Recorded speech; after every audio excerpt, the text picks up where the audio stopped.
চলো তোমাদের ঠাকুর দেখাই। এই দেখো কত ঠাকুর দেখেছো? এইগুলো সব বিবিমা। এই বিবিমাগুলো বা এই প্রতিমা মূর্তির কারখানা আমাদের খামারেই। আমার এক দিদি আর দাদা, দিদি দাদা বলতে আমার এক ভাসুর আর যা, দুজনে মিলেই অনেক দিন থেকে আমাদের এই খামারে ঠাকুর করে, আমার বিয়ে হয়ে আসার আগে থেকেই। তো দুর্ভাগ্যবশত আমরা দাদাকে গত কয়েক বছর হারিয়েছি। তো সেখান থেকে দিদি এই ঠাকুরগুলোকে শিল্পী দিয়ে সব করায়। তো কেমন হয়েছে ঠাকুরগুলো বলো। আর এই যে বিবিমা ঠাকুর বা শীতলা মা, কয়েকটা শীতলা মায়েরও মূর্তি আছে। তো এই ঠাকুরগুলো যাবে আমাদের বিবিমা তলায়।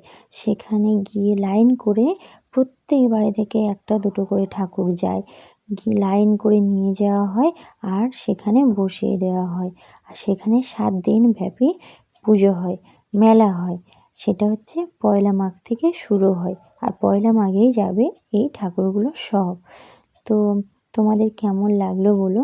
দুর্ভাগ্যবশত আমিও আমার সময়ের অভাবে আর ছোট মেয়ে থাকার কারণে আমি তোমাদেরকে সেই লাইন করে যে ঠাকুর নিয়ে যায় তার ভিডিও দেখাতে পারিনি, বা আমি কোনো ক্লিপ তোলবার সময় পাইনি। এই জন্য আমার মনটাও খুব খারাপ লাগছে যে তোমাদের সাথে শেয়ার করতে পারলাম না। তো এই ঠাকুরগুলো কেমন লাগলো সেটা কমেন্ট করে অবশ্যই জানিও। আমার খুব ভালো লাগবে।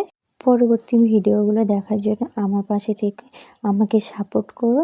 তোমাদের ভালোবাসা আর সাপোর্টে আমার ভিডিও বানাতে অনেকটা উৎসাহিত করবে আর খুব ভালো লাগবে। যারা যারা ভিডিও দেখছো দয়া করে কমেন্ট করো প্লিজ। ধন্যবাদ।